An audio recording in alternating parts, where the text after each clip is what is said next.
Morning to all of you students. So आज के इस लेक्चर में हम लोग डिस्कस करने वाले हैं what are irrational number. Clear है? So what are irrational number. So irrational number की जो डेफिनेशन है वो बोर्ड पे लिखी है।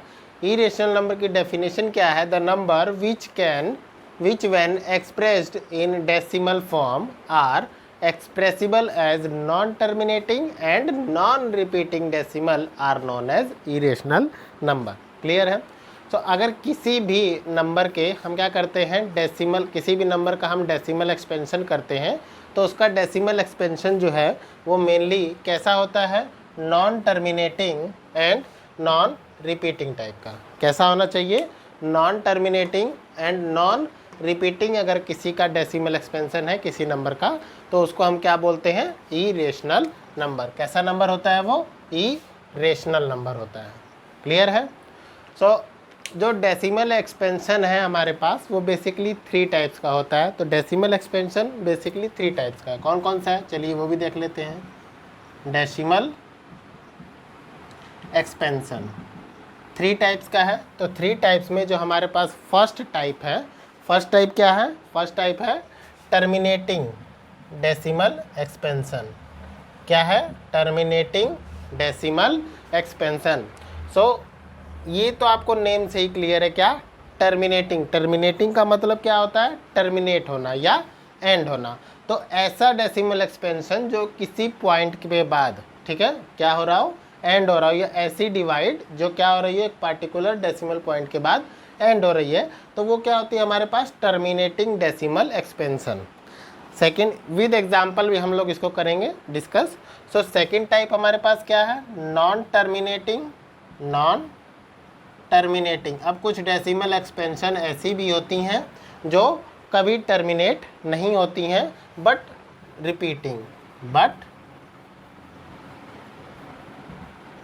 रिपीटिंग। लेकिन क्या है, जो उनके नंबर हैं डेसिमल के बाद जो हमारे पास नंबर आ रहा है वो क्या होगा? बार बार रिपीट हो रहा है। तो ऐसा जो डेसिमल एक्सपेंशन होगा वो किस टाइप का होगा? Non terminating but repeating. Now the third one is non terminating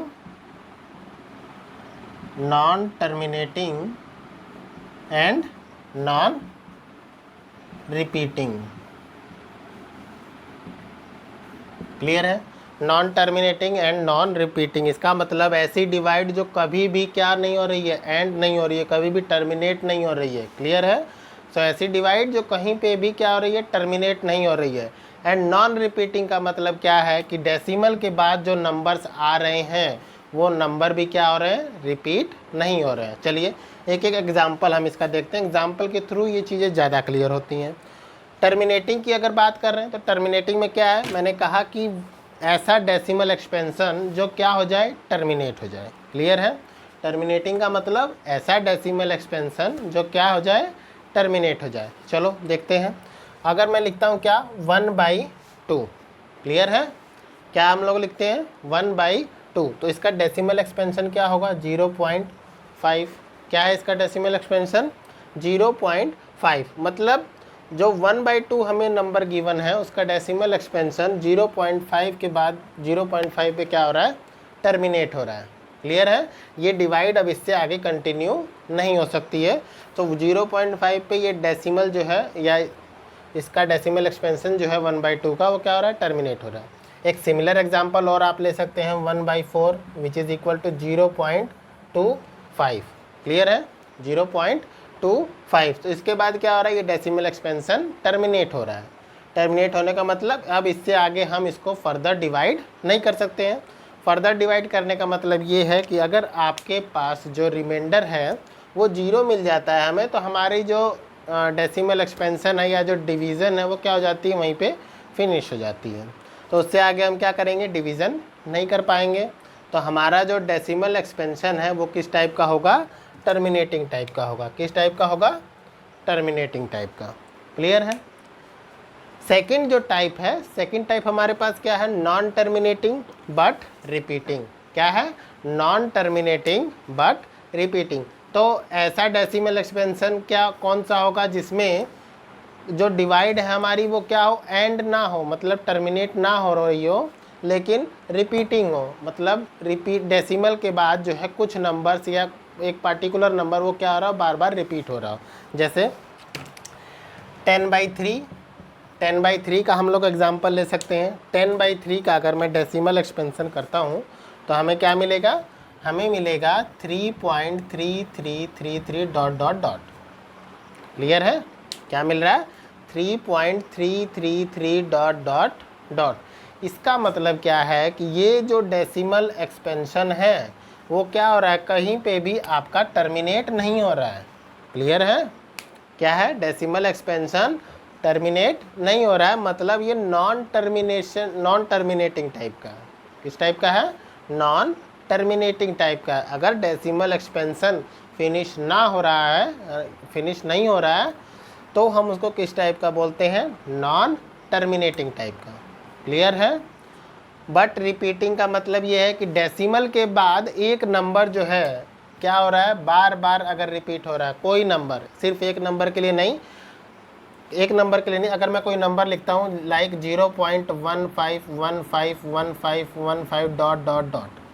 clear है, ये डॉट डॉट डॉट लगाना ज़रूरी है। इससे क्या हमें पता चलता है, इससे हमें पता चलता है कि जो हमारे पास डेसिमल एक्सपेंशन है वो किस टाइप का है, नॉन टर्मिनेटिंग टाइप का है।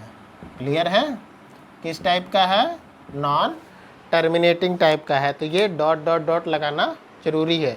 इसी से हमें पता चलेगा कि जो डेसिमल एक्सपेंशन है वो किस टाइप का है, नॉन टर्मिनेटिंग। एक बार और बोलो, किस टाइप का है, नॉन टर्मिनेटिंग टाइप का।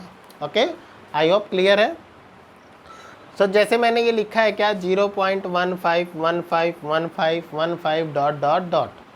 सो इसके अकॉर्डिंग क्या है, जो 15 है वो क्या हो रहा है, बार बार रिपीट हो रहा है। पहले वाले नंबर में 3 बार बार रिपीट हो रहा है। ठीक है, तो इस टाइप का जो एक्सपेंशन होगा वो क्या होगा, non terminating but repeating type का होगा। कैसा होगा, non terminating but repeating type का होगा। और एक चीज़ जो है आप लोगों को रिमेंबर रखनी है ऑलवेज़, हमेशा इस बात को हम रिमेंबर रखेंगे क्या, कि टर्मिनेटिंग और नॉन टर्मिनेटिंग बट रिपीटिंग, ये दो टाइप के जो हमारे पास डेसिमल एक्सपेंशन है, इससे हमें ऑलवेज़ कौन सा नंबर मिलता है, एक रेशनल नंबर मिलता है। कौन सा नंबर मिलता है, रेशनल नंबर, रेशनल। क्लियर है। टर्मिनेटिंग दो टाइप्स मैंने एक्सप्लेन किए हैं, कौन कौन से, terminating and second one is non terminating but repeating. तो ये दोनों टाइप किसको रिप्रेजेंट करते हैं, एक रेशनल नंबर को रिप्रेजेंट करते हैं। क्लियर है यहाँ तक। अब थर्ड जिसका हमें डिस्कशन करना है, किसके लिए, इरेशनल नंबर्स के लिए। अब हम उसकी स्टडी करेंगे। क्लियर है, किसकी स्टडी करेंगे, इरेशनल नंबर की, क्योंकि इसका डेसिमल एक्सपेंशन किस टाइप का होना चाहिए, non terminating and non repeating. कैसा होना चाहिए, non terminating and non repeating. Clear है। तो एक नंबर है हमारे पास जिससे हम बहुत ज़्यादा फैमिलियर हैं। क्लियर है, वो नंबर हमारे पास क्या है, पाई। क्लियर है, पाई। पाई से सब लोग फैमिलियर हैं, सब लोग जानते हैं कि पाई की जो वैल्यू होती है वो क्या होती है, कभी भी जो है वो टर्मिनेट नहीं होती है। पाई का डेसिमल एक्सपेंशन टर्मिनेट नहीं होता है, और क्या है, नंबर भी रिपीटिंग नहीं है। क्लियर है। सो हम यहाँ पे लिख सकते हैं 3.146 डॉट डॉट डॉट। क्लियर है, क्योंकि ये डेसिमल एक्सपेंशन क्या हो रहा है, आगे तक कंटिन्यू चल रहा है। ठीक है, आप 10 बार 20 बार 10,000 20,000 50,000 इसका एक्सपेंशन कर लें, लेकिन उसके बाद भी जो है ना तो हमें नंबर रिपीटिंग में मिलेगा, और ना ही जो इसका डेसिमल एक्सपेंशन है वो क्या होगा, किसी पॉइंट पे एंड होगा। क्लियर है। तो ऐसा जो नंबर हो जिसका डेसिमल एक्सपेंशन किसी भी पॉइंट पे रिपीट ना हो रहा हो और टर्मिनेट भी ना हो रहा हो, ठीक है, तो ऐसे नंबर को हम क्या बोलते हैं, इरेशनल नंबर। क्लियर है। कुछ और टाइप्स के हमारे पास नंबर हैं, जैसे √2 का डेसिमल एक्सपेंशन क्या होता है, 1.141 डॉट डॉट डॉट। इसी टाइप से √3 = 1.732 डॉट डॉट डॉट। तो ये जो दो नंबर हैं हमारे पास, √3 √2, इनका क्या है, डेसिमल एक्सपेंशन 1.141 या 1.732। तो ये डेसिमल एक्सपेंशन भी क्या हो रहा है, कंटिन्यू है ना, कंटिन्यू है, रिपीटिंग भी नहीं है, कंटिन्यू भी है, रिपीटिंग भी नहीं है। इसका मतलब ये किस टाइप का है, नॉन टर्मिनेटिंग टाइप का है और नॉन रिपीटिंग टाइप का है। क्लियर है, किस टाइप का है, non terminating and non repeating type का है। क्लियर। सो अगर कोई भी नंबर हमें गिवन है जिसका डेसिमल एक्सपेंशन कैसा हो, नॉन टर्मिनेटिंग हो एंड नॉन रिपीटिंग हो, तो वो नंबर जो है कैसा होगा, इरेशनल नंबर होगा। क्लियर है, कैसा नंबर होगा, इरेशनल नंबर। एक बार और रिपीट करेंगे, the number whose decimal expansion is of type non-terminating and non-repeating is known as irrational number। Clear है। सो ऐसा नंबर जिसका डेसिमल एक्सपेंशन कैसा हो, नॉन टर्मिनेटिंग हो और कैसा हो, नॉन रिपीटिंग हो, तो वो डेसिमल एक्सपेंशन या वो नंबर हमारे पास कैसा होगा, इरेशनल नंबर होगा। तो उसको हम क्या बोलेंगे, इरेशनल नंबर। क्लियर है। स्क्रीनशॉट लेना है तो आप लोग ले सकते हैं। इसके बाद हम इसको रफ करते हैं और आगे डिस्कशन करते हैं किस पे, इरेशनल नंबर्स पे। डेसिमल एक्सपेंशन सबको क्लियर है, अगर कोई डाउट हो तो आप लोग डिस्कस कर सकते हैं। मैं अपने व्हाट्सएप ग्रुप का लिंक जो है इस वीडियो के नीचे डाल दूंगा, तो वहाँ से जो है आप व्हाट्सएप ग्रुप भी ज्वाइन कर सकते हैं। अगर कोई डाउट है तो उसको भी डिस्कस कर सकते हैं। ठीक है। सो एक चीज़ तो क्लियर है कि अगर नंबर इरेशनल है, इसका मतलब क्या है कि उसका जो डेसिमल एक्सपेंशन होगा वो क्या होगा, नॉन टर्मिनेटिंग होगा, नॉन रिपीटिंग होगा। और नॉन टर्मिनेटिंग नॉन रिपीटिंग क्या होता है ये भी हम लोग डिस्कस कर ही चुके हैं। ठीक है। सो एग्जाम्पल की अगर हम बात करते हैं, एग्जाम्पल हमारे पास कौन कौन से थे, जैसे √2, √3, √5, पाई, √7, √11, √13 एंड सो ऑन। क्लियर है। बहुत सारे नंबर हैं हमारे पास जिनका डेसिमल एक्सपेंशन किस टाइप का होता है, non terminating and non repeating type का होता है। क्लियर है। नेक्स्ट जो है एक न्यूमेरिकल इसी पे बेस्ड हम लोग कर लेते हैं। तो एक न्यूमेरिकल हम लोग करते हैं क्या, prove that √2 is an irrational number. Clear है। क्या क्वेश्चन हम लोग करने वाले हैं, क्वेश्चन है prove that √2 is an irrational number. क्या हमें प्रूव करना है कि √2 जो है वो कैसा नंबर है, इरेशनल नंबर है। तो इसकी जो इस क्वेश्चन को जो करने की टेक्निक है वो थोड़ी सी डिफरेंट होती है। थोड़ी सी डिफरेंट क्या है कि इस क्वेश्चन को हम क्या करेंगे, कुछ नंबर ऑफ स्टेप्स में करेंगे, और वो नंबर ऑफ स्टेप्स जो है ऑल जितने भी हमारे पास इरेशनल नंबर है, लाइक √3, √5, √7, √11, √13, जिसको भी हमें रिप्रेजेंट करना है, सबके लिए क्या होता है, सेम होता है। ओके, सबके लिए क्या होगा, सेम होगा। तो सिंपल अगर आपको स्टेप इसके पता चल जाते हैं तो स्टेप क्या करना है, कॉपी एंड पेस्ट। क्लियर है, क्या करेंगे, कॉपी एंड पेस्ट। तो सबसे पहले अगर हमें गिवन है क्या, √2 इज एन इरेशनल नंबर, हमें प्रूव करना है, तो हम अपनी अजप्शन इसमें लेके चलते हैं। क्या हम अज्यूम कर लेंगे कि √2 जो है वो कैसा नंबर है, एक रेशनल नंबर है। क्लियर है। अगर √2 एक रेशनल नंबर होगा तो उसका बिहेवियर भी कैसा होना चाहिए, एक रेशनल नंबर के जैसा होना चाहिए। ठीक है। तो बाद में क्या होता है हमारे पास, जब हम इसको फर्दर सॉल्व करते हैं तो हमारे पास कॉन्ट्राडिक्शन आता है, क्या कि इसका बिहेवियर तो रेशनल नंबर के जैसा नहीं है। तो अगर रेशनल नंबर के जैसा इसका बिहेवियर नहीं है, इसका मतलब क्या होगा, इसका मतलब ये है कि जो हमने एजप्शन ली थी उसमें क्या आ रहा है, कंट्राडिक्शन आ रहा है ना, एजप्शन में कंट्राडिक्शन आ रहा है। तो इसका मतलब क्या है कि हमारी जो एजप्शन थी वो क्या थी, रॉन्ग थी। क्लियर है। चलिए इसको देखते हैं। तो ये जो टॉपिक है आपका अच्छे से क्लियर हो जाएगा। सबसे पहले हमें क्या करना है, prove that √2 is an irrational number. तो इसका सॉल्यूशन जब हम लोग करेंगे तो सॉल्यूशन में सबसे पहले हम क्या अज्यूम करेंगे, let √2 is an rational number. Clear है। तो हम क्या अज्यूम कर लेंगे, let √2 is an rational number. Clear है? क्या हमने एज्यूम किया? √2 इज एन रेशनल नंबर। तो रेशनल नंबर को क्या है? रेशनल नंबर को हम p/q के फॉर्म में एक्सप्रेस कर सकते हैं।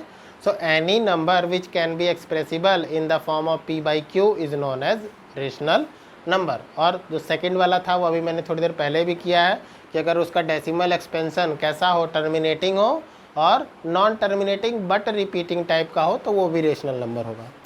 दोनों टाइप से आप उसको डिफाइन कर सकते हैं। Let √2 is an rational number. तो √2 अगर रेशनल नंबर है तो √2 इक्वल टू क्या होगा? p/q का फॉर्म होगा।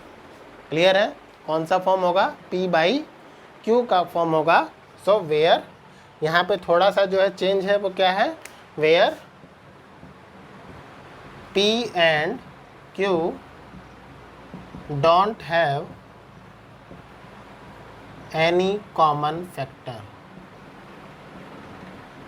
क्लियर है?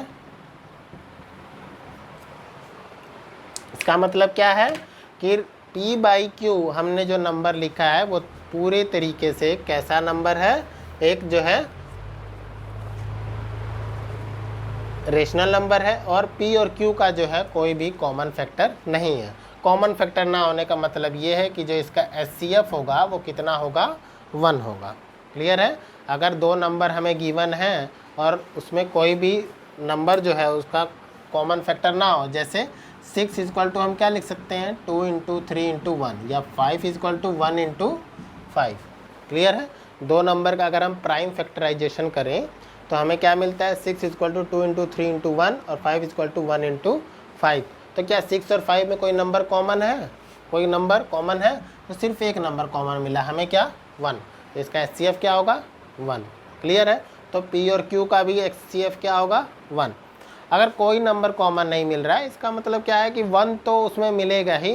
क्लियर है? उसके फैक्टर को हम 1 × 6 के फॉर्म में लिख सकते हैं, इसको 1 × 5 के फॉर्म में लिख सकते हैं। तो 1 तो सबका फैक्टर होगा। ठीक है?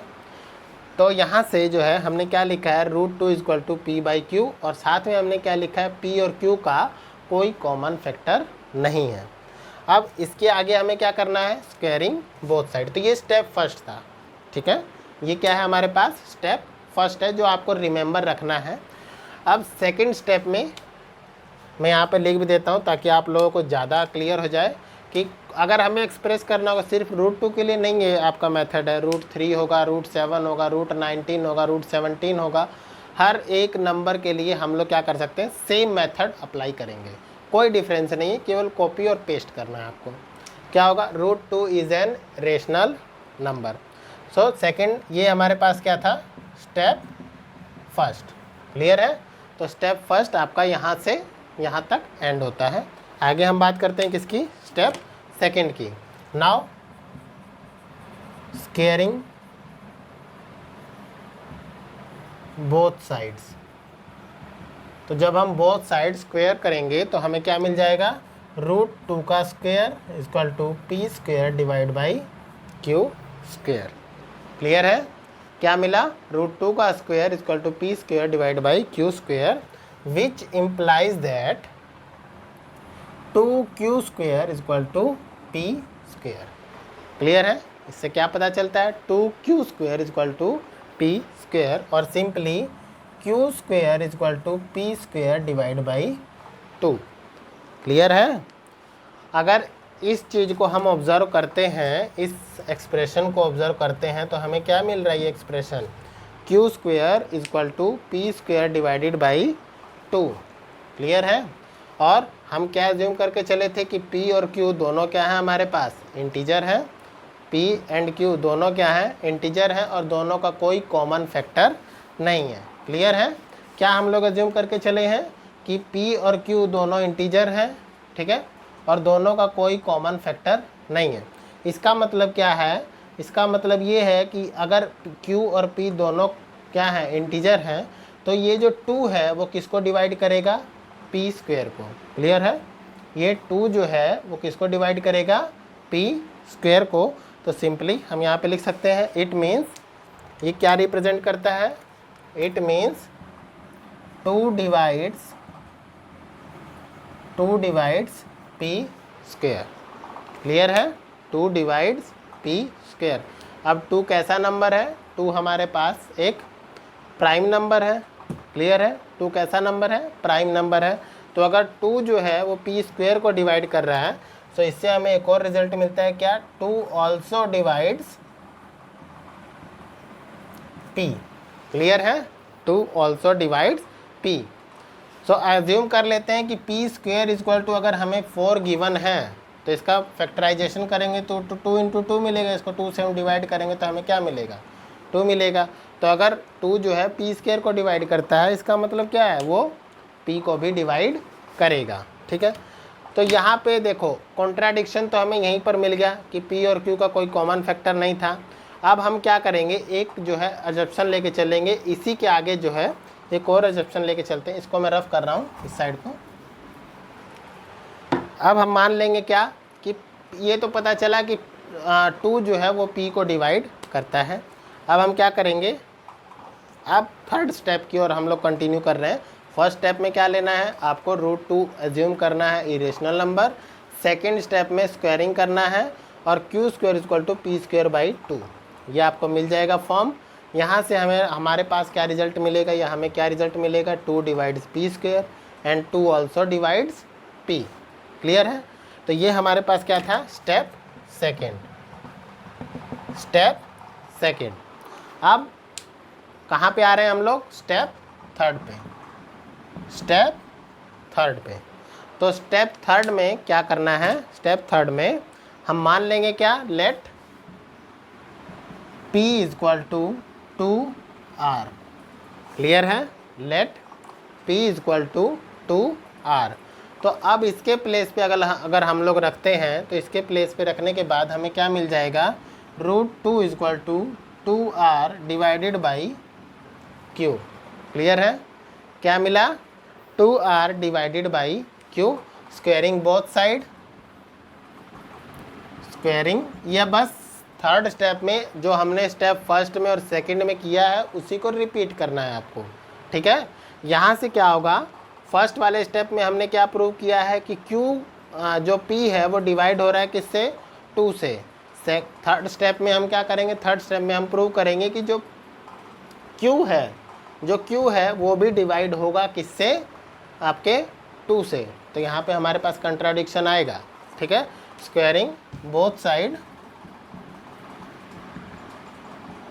बाई 2। क्लियर है? दोनों साइड स्क्वायरिंग करेंगे, स्क्वायरिंग बोथ साइड। अब बाई 2 नहीं होगा, स्क्वायरिंग बोथ साइड, तो क्या हो जाएगा? 2 equal to 4r square divided by q square. Clear है? तो यहाँ से हमें क्या मिला? यहाँ से आपको एक रिजल्ट मिला क्या? कि r square is equal to है किसके? q स्क्वायर बाई 2 के। क्लियर है? r स्क्वायर किसके इक्वल आ रहा है? q स्क्वायर बाई 2 के। इसका मतलब क्या है? इसका मतलब सिंपल, जैसा हमने p के लिए लिखा था वैसा ही q के लिए भी। ठीक है, p के लिए हमने क्या लिखा है कि 2 जो है वो डिवाइड करता है किसको? p स्क्वायर को। इसका मतलब 2 जो है वो डिवाइड करेगा किसको? किसको डिवाइड करेगा? q को। ठीक है, फ्रॉम अबव रिजल्ट या फ्रॉम अबव रिलेशन क्या हमें मिल रहा है? q square is divisible by 2। Clear है? तभी ना, अगर q स्क्वायर 2 से डिविजिबल होगा तभी तो हमें r स्क्वायर, r एक इंटीजर का फॉर्म है, तभी आपको r स्क्वायर मिल पाएगा। ठीक है, तो q square is divisible by 2, और 2 क्या है? एक प्राइम नंबर है। अगर q स्क्वायर जो है 2 को डिवाइड करता है, q स्क्वायर 2 से डिवाइड होता है, इसका मतलब क्या है कि q भी डिवाइड होगा किससे? q is also divisible to और आल्सो डिविजिबल बाई 2। क्लियर है? सो अब हमें क्या है? 2 केस मिले। पहला क्या? 2 आल्सो डिवाइड p। 2 जो है वो p को क्या करता है? डिवाइड करता है। Second, q is also divisible by 2। तो p और q दोनों क्या हो रहे हैं? डिविजिबल हैं किससे? 2 से। p और q जो इरेशनल नंबर की डेफिनेशन है, इसको मैं रफ कर रहा हूँ। यहाँ से हमें क्या रिजल्ट मिल रहा है कि p और q दोनों डिविजिबल हैं किससे? 2 से। क्लियर है? p and q। सो यहाँ से हमें क्या मिला? P and Q both are divisible by 2। Clear है? P और Q दोनों जो है किससे डिविजिबल है? 2 से। ठीक है। सो बट क्या है, हम लोग क्या एज्यूम करके चले थे कि P और Q का कोई कॉमन फैक्टर नहीं है। अगर P और Q दोनों डिविजिबल बाय 2 हैं, इसका मतलब P और Q दोनों का कॉमन फैक्टर क्या होगा? 2 होगा ना। हमने क्या एज्यूम किया कि P और Q का कोई कॉमन फैक्टर नहीं है, लेकिन हमें क्या रिजल्ट मिल रहा है कि P और Q जो है वो डिविजिबल है किससे? 2 से। इसका मतलब क्या है कि अगर ये दोनों 2 से डिविजिबल हैं तो P और Q का जो कॉमन फैक्टर है, क्लियर है, वो क्या होगा? 2 होगा। सो हमें क्या लिखना है आगे? But this contradicts our assumption that P and Q don't have any common factor. So root 2 is an irrational number. Clear है? क्या मिला हमें कि P और Q जो है दोनों डिविजिबल थे किससे? 2 से। सो ये जो हमारी कंट्राडिक्शन थी या जो हमने अजप्शन ली थी, ठीक है, so this contradicts our assumption that P and Q don't have any common factor। इसका मतलब क्या है कि P और Q का कोई कॉमन फैक्टर नहीं है। हमने अज्यूम किया था, लेकिन हमें मिला क्या? 2 तो है भाई इसका कॉमन फैक्टर। अगर 2 है तो इसका मतलब क्या होगा कि जो हमारी अजप्शन थी, अजप्शन ही रॉन्ग हो गई। ठीक है। जो हमने अजप्शन लेके हम लोग चले थे कि रूट 2 कैसा नंबर है? रेशनल नंबर है, वो क्या हो गई? रॉन्ग हो गई। तो इसका मतलब क्या है? रूट 2 जो है वो कैसा नंबर होगा? इरेशनल नंबर होगा। क्लियर है? Hence proved. Clear? Hence proved. एक बार और स्टेप को देख लेते हैं, लेकिन इस बार हम किसके लिए देख रहे हैं? रूट 3 के लिए देख रहे हैं। ठीक है। तो मैं बोर्ड पे नहीं लिखूंगा, आप लोग जो है माइंड में उसको स्टेप बाय स्टेप। तो ये हमारे पास स्टेप 3 था और ये हमारे पास क्या हो जाएगा? स्टेप 4 हो जाएगा। क्या हो जाएगा? स्टेप 4। क्लियर है? तो 4 स्टेप हमें रिमेंबर रखना है। 4 स्टेप का मतलब ये है, फर्स्ट स्टेप में अगर कोई भी इरेशनल नंबर दिया है, मैंने बोला है ना कि अभी रूट 2 को हम नहीं लेके चलेंगे, अब रूट 3 को लेके चलते हैं। ठीक है। इसको लेके चलते हैं रूट 3 को। तो अब हमें प्रूव करना है कि root 3 is an irrational number. इसके लिए क्या करेंगे? एज्यूम कर लेंगे कि रूट 3 जो है वो कैसा है? रूट 3 जो है वो रेशनल नंबर है। तो रूट 3 कैसा है? रेशनल नंबर है। तो रूट 3 इक्वल टू क्या होगा? P बाई क्यू का फॉर्म होगा। P बाई क्यू का फॉर्म होगा। P बाई क्यू का फॉर्म है तो हम यहाँ पे क्या लिखते हैं आगे कि P and Q both are integers and P and Q don't have any common factor. Clear है? P और Q दोनों क्या है? इंटीजर हैं और उनका कोई कॉमन फैक्टर नहीं है, या सिंपली उनका जो HCF होगा वो किसके इक्वल होगा? 1 के इक्वल होगा। नाउ स्टेप सेकंड पे हम लोग मूव करते हैं। स्टेप सेकंड क्या है? नाउ स्क्वायरिंग बोथ साइड, दोनों साइड स्क्वायर करना है। तो क्या मिल जाएगा? 2 equal to p square divide by q square. क्या मिलेगा? 2 इक्वल टू रूट 2 का स्क्वायर कितना होता है? 2 होता है ना। तो p square divide by q square, या सिंपल क्या मिला? 2q square equal to p square, या यहाँ से हमें क्या रिलेशन मिल रहा है? q square equal to p square by 2। Clear है? तो इसका मतलब क्या है? अगर q इंटीजर है, p इंटीजर है, तो इसका मतलब ये है कि ये जो 2 है वो डिवाइड करता है किसको? p स्क्वायर को। क्लियर है? 2 जो है वो डिवाइड करता है किसको? p स्क्वायर को। तो हम लोग रूट 3 का केस लेके चल रहे हैं, तो यहाँ पे लिखेंगे root 3 equal to p by q. हमें मिलेगा क्या? 3 equal to p square by q square. तो यहाँ से हमें मिल जाएगा 3q square equal to p square, या q square equal to p square divide by 3। तो इसका मतलब क्या मिलेगा? 3 डिवाइड्स पी स्क्वायर। तो 3 जो है वो क्या करता है? पी स्क्वायर को डिवाइड करता है। इट मीन्स जो 3 है, 3 कैसा नंबर है? प्राइम नंबर है। उसका और हम फैक्टराइजेशन कर नहीं सकते हैं, तो 3 जो है वो p को भी क्या करेगा, डिवाइड करेगा। क्लियर है। तो यहाँ से हमारे 2 स्टेप कंप्लीट होते हैं। थर्ड स्टेप में क्या करना है कि जिसको हम प्रूव कर चुके हैं कि वो जो है 3 से डिविजिबल है, मतलब p को हमने प्रूव किया है। अब p इक्वल टू हम मान लेंगे कोई भी एनी इंटीजर मान सकते हैं, 3c, 3d, 3r, 3z, जो भी आप मानना चाहें। तो √2 इक्वल टू क्या हो जाएगा, 3r डिवाइडेड बाई q।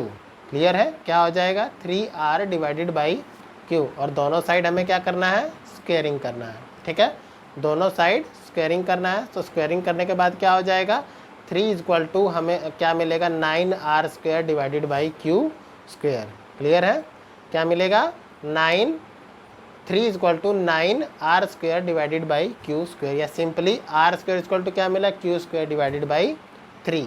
तो यहाँ से एक अगेन आपको एक रिजल्ट मिलेगा क्या, कि q is also divisible by 3। अब देखो दोनों चीज़ें थी कि p भी जो है 3 से डिविजिबल भी है, q भी जो है 3 से डिविजिबल है। इसका मतलब क्या है कि q और p दोनों का एक कॉमन फैक्टर है क्या, 3। तो अगर दोनों का कॉमन फैक्टर है तो हमारी अजम्पशन क्या थी कि p और q का कोई कॉमन फैक्टर नहीं है। तो हमारी जो अजम्पशन है उसमें कंट्राडिक्शन आ रहा है, कंट्राडिक्शन आ रहा है, तो इसका मतलब क्या है कि हमारी अजम्पशन क्या थी, रॉन्ग थी। अगर अजम्पशन रॉन्ग है इसका मतलब हमने क्या अज्यूम किया है कि √3 इज़ एन इरेशनल नंबर। हम क्या अज्यूम करके चल रहे हैं कि √3 जो है कैसा नंबर है, रेशनल नंबर है। वो रॉन्ग हो गया, तो फाइनली जो √3 होगा वो कैसा नंबर होगा, इरेशनल नंबर होगा। क्लियर है। आई होप स्टूडेंट्स कि ये टॉपिक आपको वेल क्लियर है। अगर कोई डाउट है तो आप जो है व्हाट्सएप ग्रुप में डिस्कस कर सकते हैं या वीडियो के नीचे कमेंट भी कर सकते हैं। Okay, so good by two all of you, have a nice day.